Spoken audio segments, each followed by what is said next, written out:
Good afternoon, dear children. So I hope that you all have watched the previous videos and then understood the sentence that I had started. Okay. So let me just again recollect what we had learned. Sentence is a group of words which give us a complete meaning, right? So here there are different. The sentence has two parts. Yesterday I had explained to you. One is subject, the other one is predicate, right? Now here, now let us see.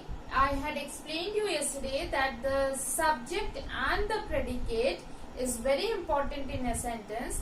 And when a sentence is having a subject, that means subject is that part of the sentence which shows us that what about the who is the subject over there, about whom we are talking. Okay, the person or the thing about whom we are talking is known as the subject, whereas predicate is that part of the sentence that what we are talking about the subject, that is known as your predicate, right?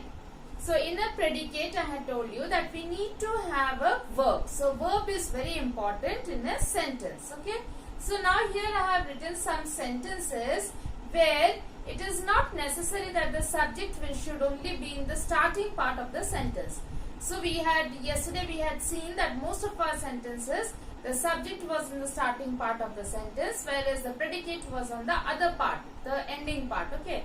Now here I have put up some sentences where we will see that the predicate is written first and the subject is written later. Okay. Now how to identify in these? Okay. Now you see here, around the garden ran the children. Now immediately you try to understand that about whom are we talking. So we are talking about the children. So that means the children is your subject, right? This is your subject. Okay. Now what are the children doing? The children ran around the garden. So this is your predicate, right? This is your predicate. So now here in this predicate you see we have got a verb. I had explained you that predicate requires a verb. So here the verb is, right? Now in this second sentence you see, silently flowed the river. About whom are we talking here? We are talking about the river. Okay. Now how did the river flow, or what is told about the river? The river flowed silently. So here the river flowed silently. Now which is our verb in this? Flowed is your verb, right? So that means the river is your subject, flowed, silently flowed is your predicate, and flowed is your verb, right?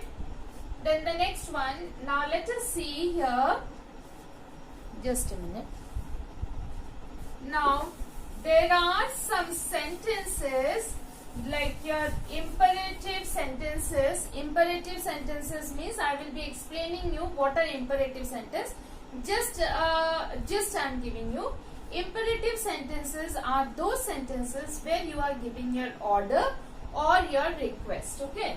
So here imperative sentences are of two kinds. One is your order or command, and this is your request. Okay.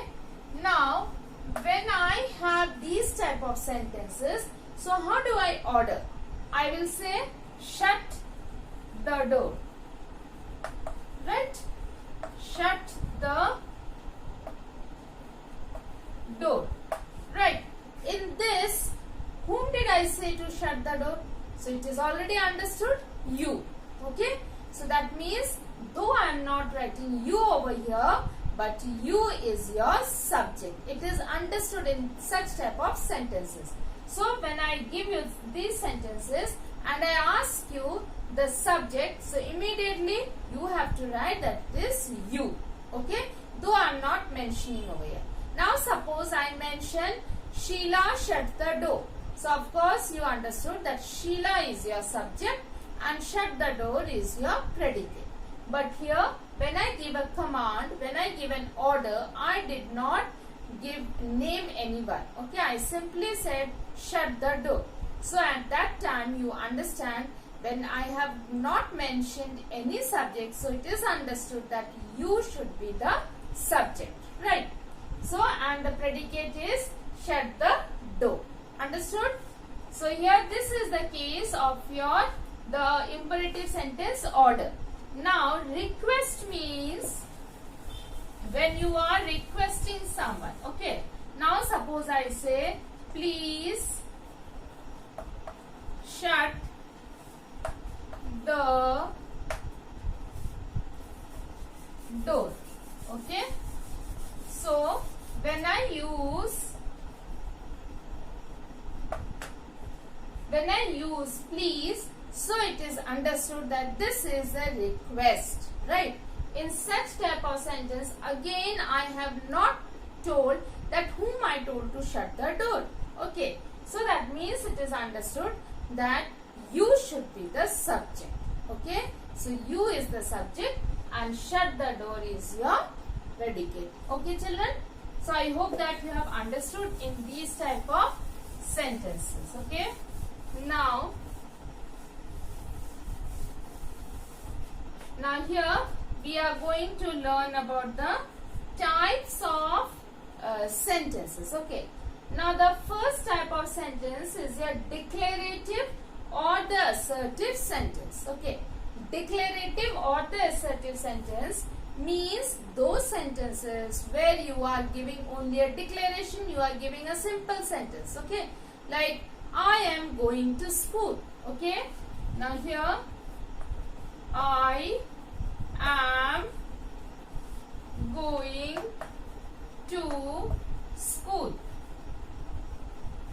Now this is known as your declarative sentence or your assertive sentence, simple declaration. Now here the first alphabet starts with capital letter, which is very important, and you end with the full stop. Okay, so in declarative or the assertive sentences, we start with the capital letter, we end with the full stop. So that means those type of sentences which give us a declaration or simple sentences, those are known as the declarative or the assertive sentence. Now under this declarative and the assertive sentence, that is divided into two. Okay, one is known as your affirmative, okay, and the other one is known as your negative sentence, right? So under the declarative or the assertive type of sentences, there are again two types. One is your affirmative and the other one is your negative. Now affirmative type of sentences means all your positive sentences. Okay, so all your positive sentences, and the negative, you understand by the word, the term itself, negative means all your the sentences which are negative. Now how do you identify that these sentences are negative? I will be identifying by certain words that I will be utilizing in the sentence. So the first word that I remember is your no. Okay, so when you say no, so that means that becomes negative. When you say not, that time again it becomes negative. Then never, then none, then no one. Okay, so when you use these type of words in a sentence, so that becomes your negative sentence. And if you do not use such words, then it becomes your affirmative sentences or your positive sentences. Okay. Now here under this, let us see how do we frame these sentences. Okay. Now suppose I am going to school. So that means here I did not use any no, not, never, none, no one. So that means this type of sentence will be my affirmative sentence. That is your affirmative sentence. That is your positive sentence. Okay. When I add in this sentence not, so then it becomes my negative sentence. So like I am not going to school. Okay, so when I have added not in my sentence, so that means that becomes my negative sentence. Clear? So when I am using not, so then like let me give you more examples of these, how to frame these. Okay, no one came for the class. Now when I use no one came for the class, so that means it is a negative sentence. Then let us frame with no. No, she did not give me my pen. So here I have used no, here I have also used not, so that means it is totally understood that this is a negative sentence. Then never. I will never speak lies. So when I say I will never speak lies, so that means I have said that never I will be speaking lies. So that is again your negative sentence. So when I have these words in a sentence, so that is known as your negative sentence. Whereas if I do not have not, no, never, none, no one in a sentence, that becomes my positive sentence. And remember, the sentence starts with a capital letter and ends with a full stop. So this is your declarative or your affirmative sentences or assertive sentences. Okay. So declarative or assertive sentence is again divided into affirmative and negative sentence. Affirmative sentences are your positive sentences, whereas negative sentences, as the word itself shows us, that where we are using no, not, never, none, no one. Okay. So now there are certain rules to use this negative words in a sentence for your negative sentence. So we will be studying that. Okay. Now here we are going to study about the negative sentences, how we can change them. Okay. Now here when we are having in a sentence the be form of the verb. Now remember children, again be form of the verb means is, am, are, was, were. Right. So when we are having the be form of the verb and the have, so then we can change that into your negative. Okay. So now like here, she isn't good in studies. So that means here we do have only the be form of the verb, or we can have the have form of the verb. Okay. Here we are not using any main verb. Remember, no main verb. So that means these auxiliary verbs are acting as your main verbs. Okay.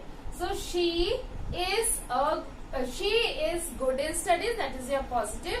When we are making it negative, she is not good in studies. So after the auxiliary verb itself, we will be using the word not. So when I combine is and not, I have a contraction of isn't. Okay. So when I combine is and not, I have a contraction of isn't. Right. Then the next one, they aren't at home. So again here I do not have the main verb and I have only the auxiliary verb are. Okay, to that I am going to add not and making it a contraction of aren't. Okay, so are not, the contraction is aren't. Now children, I think I have explained you how we contract that. Okay, So now here IS is written over here. IS is N. O is not written and then T is written. So in place of O we put this apostrophe, right? Same way, aren't. AREN apostrophe T. In place of O, since we are removing that O, we are putting that apostrophe and we are combining the word, and the pronunciation will be aren't.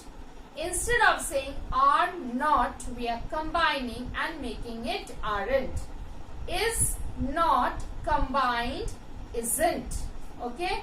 Have not combined haven't. Has not combined hasn't. Was not combined wasn't. Were not combined weren't. So this should be our pronunciation, and be very particular about your pronunciations. Okay. So this is how we are going to change when we do not have a main verb and only have the auxiliary verb, right? Then the second type, in this we are having the auxiliary verb or the helping verb and the main verb is also present.